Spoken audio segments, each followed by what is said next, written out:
Hi, everyone. This is Tara Gretton and Vicky Essebag, and we're here with yet a new question for you today. And the question we have is, how do we move from looking in to looking out in relationships?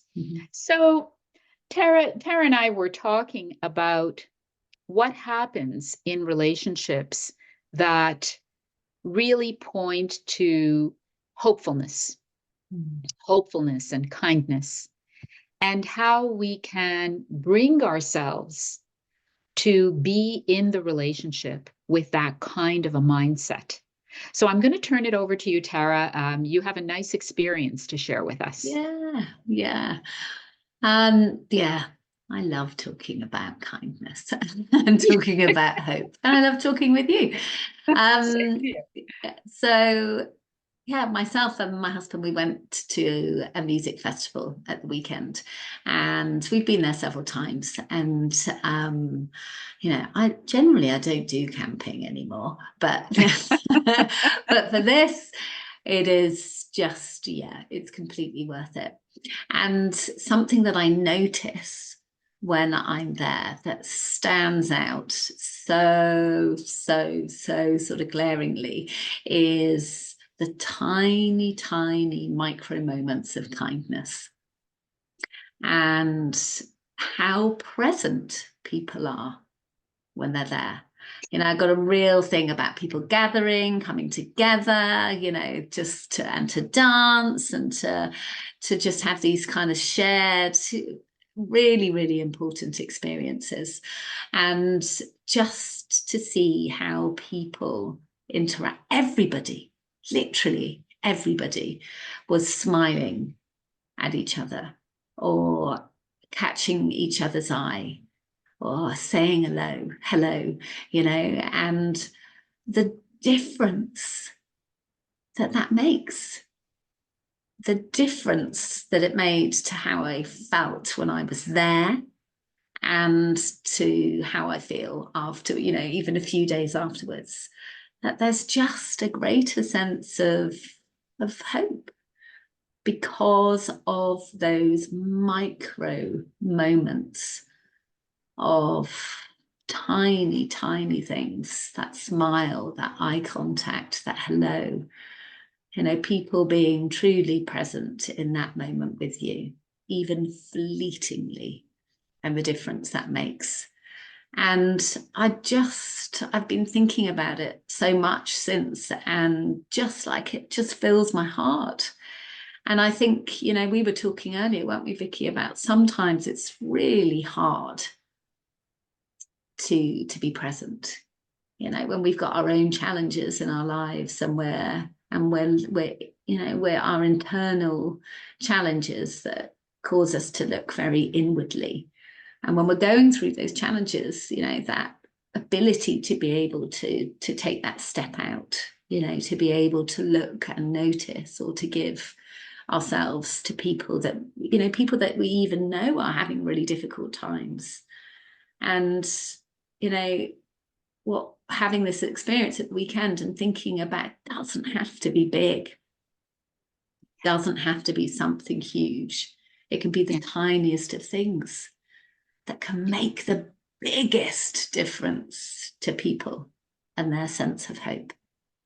Absolutely. And in addition to those micro opportunities, what we notice when there are lots of micro positivity opportunities going on in a space, what we notice is the positive energy, right? Like there's a very big difference, Tara, when you and I have a conversation, there's so much positive energy in the space, as opposed to when I turn on the news and it's like, all right, it's that toxicity of the news. It completely flattens the energy. So it's a question of being mindful and noticing those micro opportunities.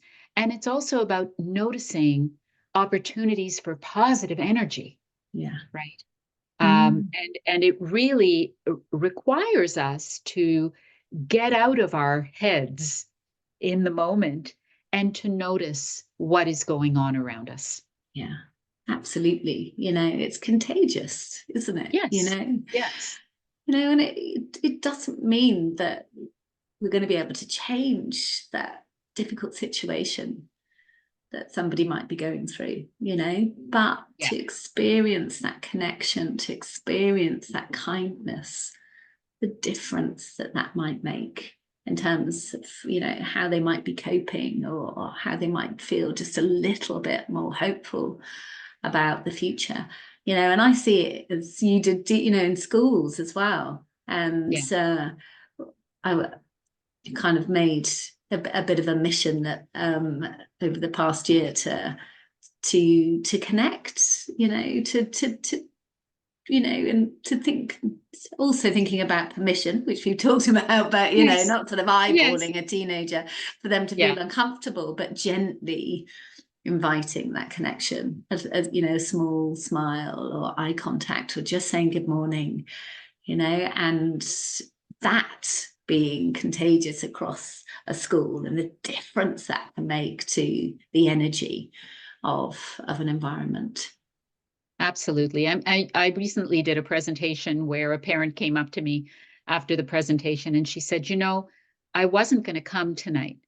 She said, but now I'm feeling so hopeful. Oh, And I thought, sometimes even when we just have conversations about hope, when we reflect on hopeful scenarios and hopeful opportunities, that in itself brings hope, even if our current reality doesn't change, yeah. but just that opportunity for hopefulness, right? I think that there's a lot to be said for the fact that hope isn't going to change our reality. It's not like, if we're hopeful, things are, this problem that we're dealing with, or this issue that we're dealing with, is going to magically change for the better.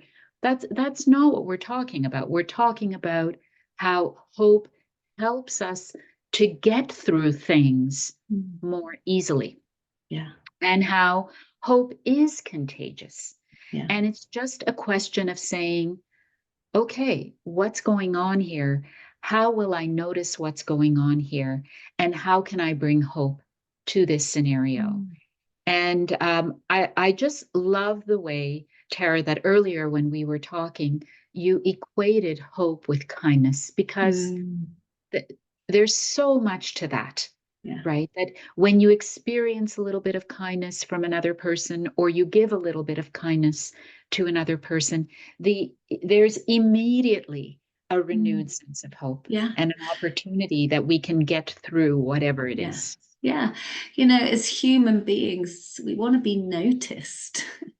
We want to Yes. have a sense of purpose, Yes. Yes. and when someone notices us, connects with us, Yes. then, then that can just inspire that greater sense of hope, and Yes. that we have a purpose, and yeah. So I think kindness, tiny, tiny, tiny micro moments of kindness, can make such a difference to people's sense of hope. Thank you, Tara.